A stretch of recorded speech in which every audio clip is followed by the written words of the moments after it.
हाँ जी,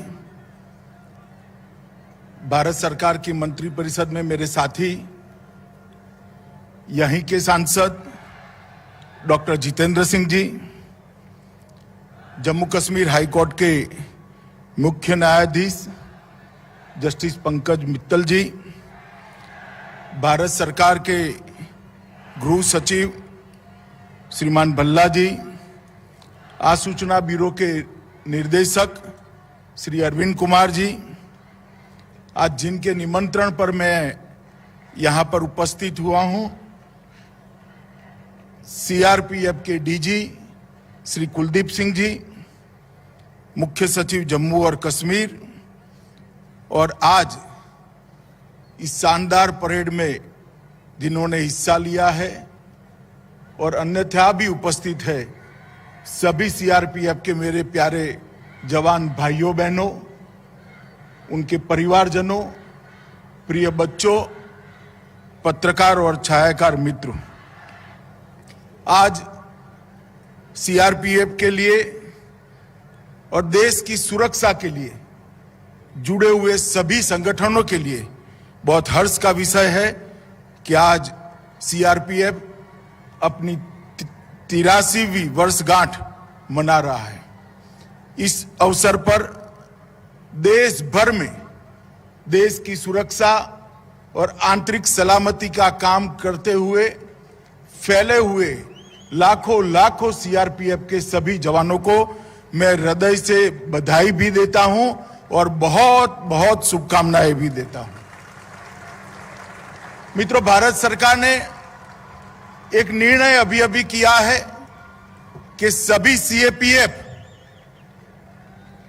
उसका वार्षिक परेड देश के अलग अलग हिस्सों में मनाया जाएगा।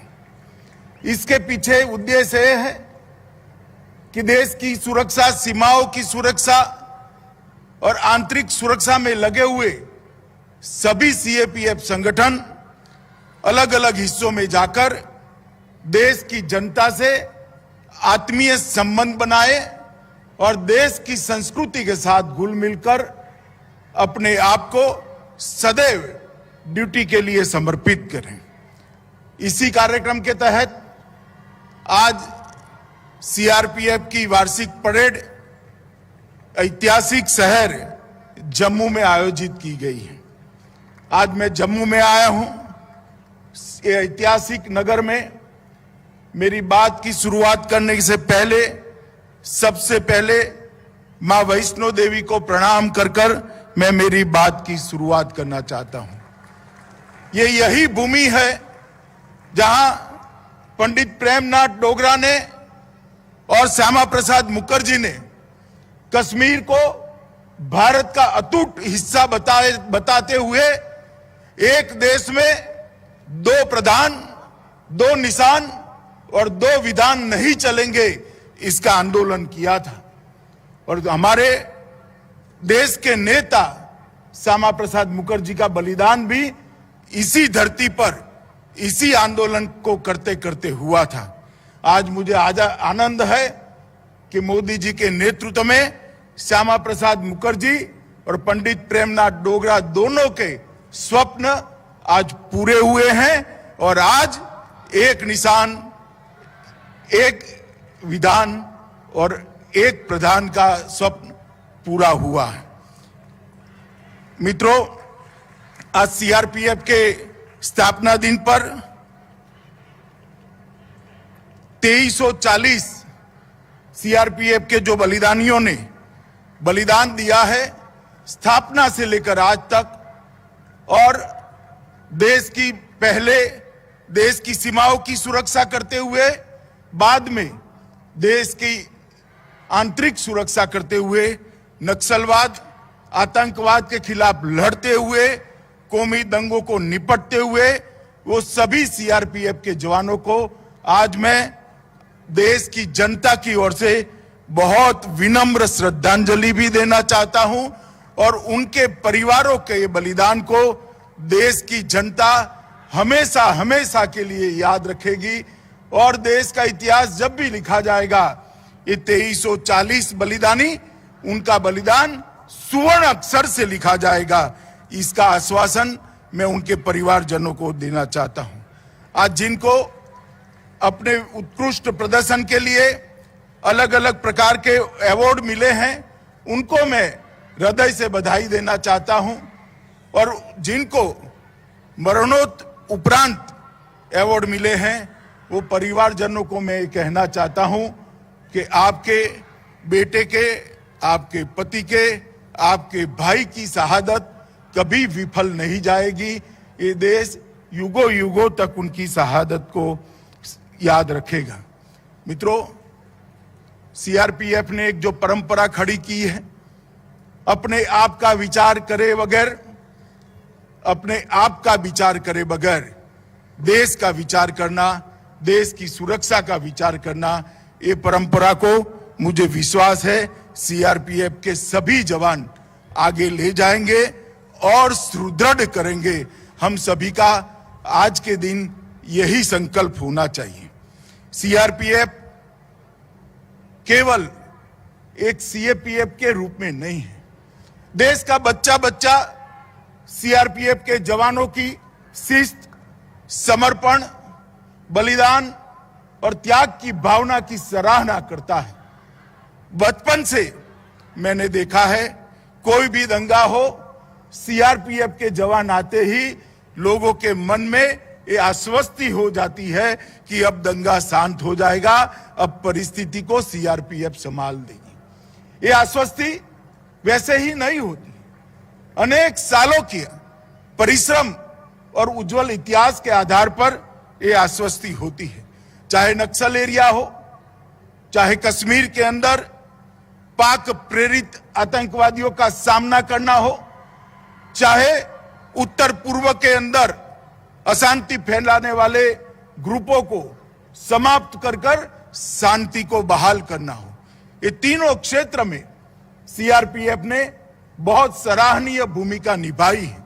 और मैं विश्वास के साथ कह सकता हूं, जिस प्रकार से मोदी जी के प्रधानमंत्री बनने के बाद कश्मीर, माओवादी क्षेत्र और उत्तर पूर्व में जिस दृढ़ता के साथ सीआरपीएफ ने काम शुरू किया है, मुझे विश्वास है कि कुछ ही सालों के अंदर ये तीनों क्षेत्र के अंदर शायद सीआरपीएफ को बहाल करने की जरूरत ही न हो। चिर शांति का एक साम्राज्य तीनों क्षेत्र में हम बना पाएंगे, इसका मुझे विश्वास है। और अगर ये होता है तो उसका मुख्य श्रेय सीआरपीएफ के जवानों को ही जाएगा। आज के दिन ही 1950 के दिन देश के प्रथम गृह मंत्री और लौह पुरुष, जिनके कारण आज हम एक अखंड भारत का स्वरूप देख रहे हैं, सरदार पटेल ने सीआरपीएफ को ध्वज दिया था। और आज वहीं से शुरू हुआ ये संगठन 246 बटालियन और 3,25,000 के जवानों के बल के साथ देश का सबसे बड़ा सशस्त्र बल बनकर उभरा है, जिसकी विश्वसनीयता न केवल देश, दुनिया में जिसकी विश्वसनीयता का लोहा लेने के लिए एक भी सशस्त्र संगठन तैयार नहीं है, इसका मुकाबला नहीं कर सकता है। इस प्रकार का एक अद्भुत संगठन आज खड़ा हुआ है। मित्रों, आज जब सीआरपीएफ का स्थापना दिन है, हम हॉट स्प्रिंग को कैसे भूल सकते हैं। 21 अक्टूबर 1959 को चीनियों ने जब हमला किया, सीआरपीएफ के कुछ जवान मामूली से शस्त्र बल के साथ अनुपात में बहुत कम संख्या के साथ भीड़ गए और देश की एक एक इंच जमीन के लिए वीरता से लड़कर अपने प्राणों का बलिदान दिया। और पूरा देश आज वो घटना को नहीं भूल सकता। और इसीलिए 21 अक्टूबर को पूरे देश के सभी पुलिस बल पुलिस दिवस के रूप में मनाकर हॉट स्प्रिंग पर सीआरपीएफ के जवानों ने जो वीरता और बलिदान का जज्बा दिखाया, इससे प्रेरणा लेकर देश की आंतरिक सुरक्षा के लिए पुनः अपने आप को समर्पित करते हैं। 9 अप्रैल 1965 को सरदार पोस्ट पर कच्छ में जब पाक की इन्फेंट्री ब्रिगेड ने हमला कर दिया, तब भी सीआरपीएफ की जवान ही वहां मौजूद थे।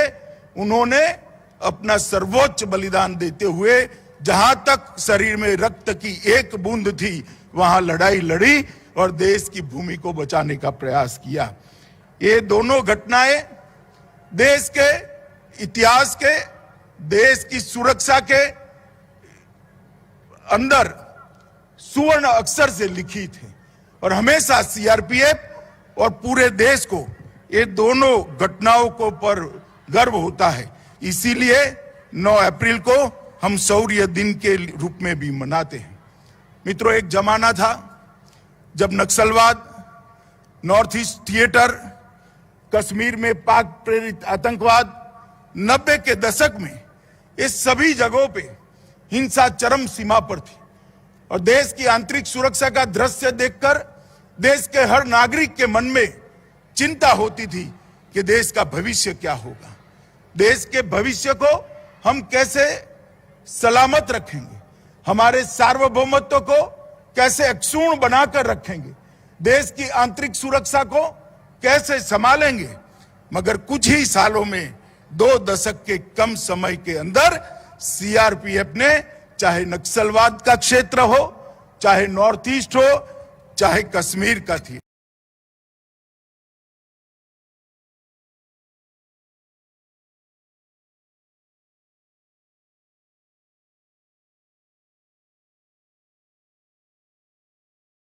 नाते सीआरपीएफ के जवानों को फिर से एक बार हृदय से बधाई देना चाहता हूं कि तीनों क्षेत्र में आपने जो शौर्य दिखाया है, इससे आज देश की जनता चैन की सांस ले रही है।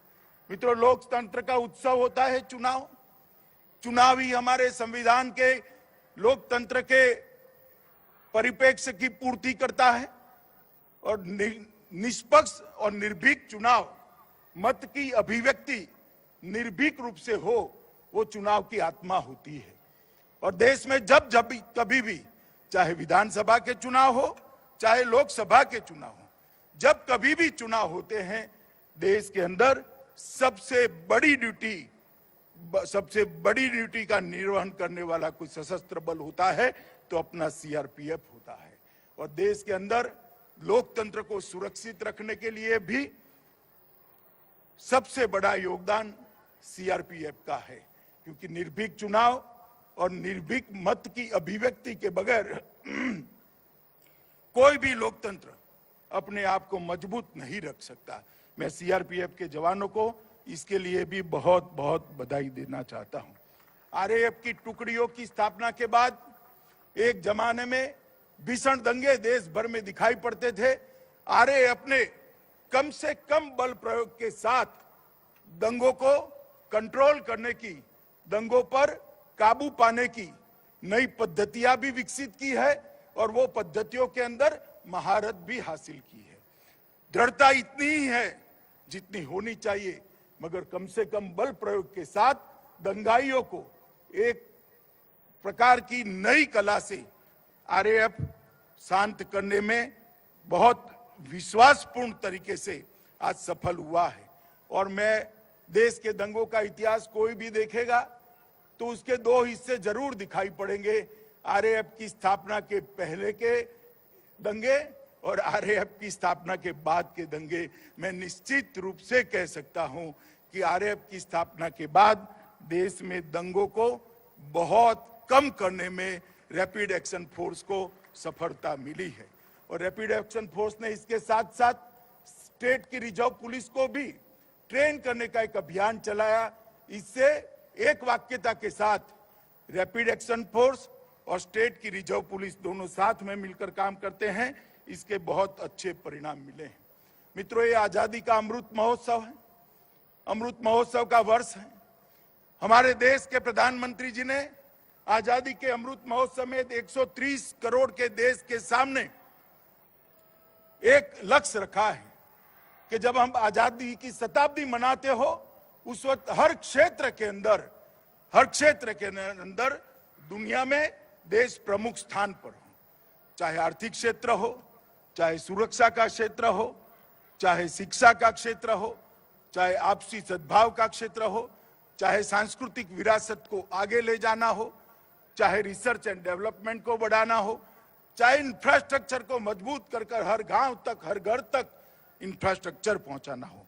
अगर ये करना है तो देश के अंदर $5 ट्रिलियन की इकोनॉमी का लक्ष्य हमारे प्रधानमंत्री जी ने देश के सामने रखा है। और मैं मानता हूं $5 ट्रिलियन की इकोनॉमी का लक्ष्य तभी सिद्ध हो सकता है जब देश की आंतरिक सुरक्षा मजबूत हो और आंतरिक सुरक्षा के बारे में हम सुनिश्चित हों। और सीआरपीएफ की इसमें बहुत बड़ी भूमिका है। मैं आज डीजी सीआरपीएफ को जरूर कहना चाहता हूं, जैसे देश के अंदर हर क्षेत्र, हर इकाई अपने लक्ष्य तय कर रहा है, सीआरपीएफ भी आजादी के अमृत महोत्सव के वर्ष में एक शताब्दी तक के सीआरपीएफ का रोड मैप, आने वाली चुनौतियां और आने वाली टेक्नोलॉजी को, उपलब्ध टेक्नोलॉजी को और आने वाली टेक्नोलॉजी को आत्मसात करने की रणनीति दोनों बनाकर सीआरपीएफ को सबसे आधुनिक, सबसे सक्षम और सबसे इफेक्टिव सशस्त्र बल बनाएं। इस दिशा में हमने काम करना होगा। मुझे विश्वास है कुलदीप जी के नेतृत्व में सीआरपीएफ की पूरी टीम इसको आगे बढ़ाएगी। मित्रों, आज एक कार्यक्रम जम्मू कश्मीर में रखा है, तब मैं निश्चित रूप से जम्मू कश्मीर की स्थिति का भी बात करना चाहूंगा। 2014 में नरेंद्र भाई देश के प्रधानमंत्री बनने के बाद जम्मू कश्मीर की स्थिति में इतने कम अंतराल के अंदर बहुत बड़ा परिवर्तन आया है। सबसे पहली बात, जम्मू कश्मीर में लोकतंत्र को गांव तक पहुंचाने की शुरुआत हुई है। आज जम्मू कश्मीर के लिए और देश भर के लिए गर्व की बात है, 33,000 से ज्यादा प्रतिनिधि ये लोकतंत्र का हिस्सा बना है। हर गांव में पंच सरपंच गांव को विकास के रास्ते पर आगे ले जा रहे हैं। तहसील पंचायतें बनी हैं, जिला पंचायतें बनी हैं। लोकतंत्र को जमीन पर पहुंचाने में आज नरेंद्र मोदी सरकार को बहुत बड़ी सफलता मिली है। मित्रों, इसके साथ ही धारा 370 हटाने के कारण दलितों, पिछड़े वर्ग, महिलाओं और पहाड़ी लोगों को एक प्रकार से जो विकास की प्रक्रिया से कहीं न कहीं कटे हुए थे, नए कानूनों के तहत इन सबको समाहित करते हुए सर्वस्पर्शीय, सर्वसमावेशक विकास की शुरुआत जम्मू कश्मीर में हुई है। और मैं मानता हूं कि जम्मू कश्मीर के अंदर सबसे बड़ा काम हुआ है, जो सशस्त्र बलों की सबसे बड़ी सफलता है कि यहां पर आतंकवाद पर एक निर्णायक कंट्रोल लेने में सशस्त्र बलों को सफलता मिली है। औद्योगिक विकास भी देश की आजादी से लेकर अब तक जितना इन्वेस्टमेंट जम्मू कश्मीर में आया है, हमारे एलजी साहब यहां बैठे हैं, मैं उनको बहुत बहुत मनोज जी को बधाई देना चाहता हूं कि 33,000 करोड़ से ज्यादा का इन्वेस्टमेंट जम्मू और कश्मीर के अंदर जमीन पर उतारने में जम्मू कश्मीर प्रशासन को सफलता मिली है। प्रधानमंत्री पैकेज के सारे पहलुओं को पूर्ण करने के लिए द्रुत गति से काम हो रहा है। हर घर जल, बिजली हर घर पहुंचाना, कोरोना के लिए एक अद्भुत व्यवस्था खड़ी करना, हर घर में शौचालय पहुंचाना, हर घर के अंदर आयुष्मान भारत का कार्ड पहुंचाना, ये सारी योजनाओं में 100% सैचुरेशन जम्मू कश्मीर लाया है। इसके लिए जम्मू कश्मीर प्रशासन बहुत बहुत बधाई का हकदार बनता है। सड़क निर्माण में सारे रिकॉर्ड तोड़ते हुए ये 5 साल के अंदर सड़क निर्माण आजादी के बाद सबसे तेज रफ्तार के साथ हुआ है। चाहे नेशनल हाईवे हो, चाहे स्टेट हाईवे हो, चाहे गांव को जोड़ने वाले छोटे छोटे रास्ते हो, हर क्षेत्र के अंदर रिकॉर्ड तोड़ने का काम जम्मू कश्मीर प्रशासन ने किया है। 7 नए मेडिकल कॉलेज बने हैं, 2 एम्स बने हैं, 21 जल विद्युत योजनाओं को शुरू कर दिया गया है।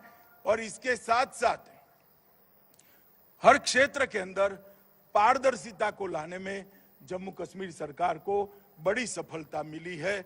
आजादी के बाद पहली बार भ्रष्टाचार के विरोध में एक बहुत बड़ा अभियान दोनों प्रकार से किया गया।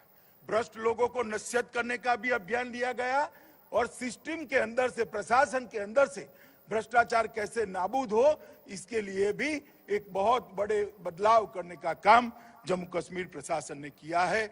मैं आज इस मंच पर से जम्मू कश्मीर प्रशासन को भी बहुत बहुत बधाई देना चाहता हूं। मित्रों, मैं सीआरपीएफ पर हमेशा गर्व करता हूं, पूरा देश गर्व करता है। आज सीआरपीएफ का स्थापना दिन है। ये 3,25,000 जवानों का समूह आज के दिन देश की आंतरिक सुरक्षा और देश की सुरक्षा के लिए अपने आप को पुनः समर्पित करे और सीआरपीएफ का जो ऐतिहासिक रिकॉर्ड रहा है, ऐतिहासिक कार्यकाल रहा है, इसको आगे और तेजस्विता के साथ बढ़ाने का हम सब संकल्प करें। यही आप सबसे अपेक्षा भी है और यही आप सबसे अभ्यर्थना भी है। मित्रों, फिर से एक बार 2340 जवान जो अपना सर्वोच्च बलिदान दिए हैं, उनको श्रद्धांजलि देकर मेरी बात को मैं समाप्त करता हूं। वंदे मातरम।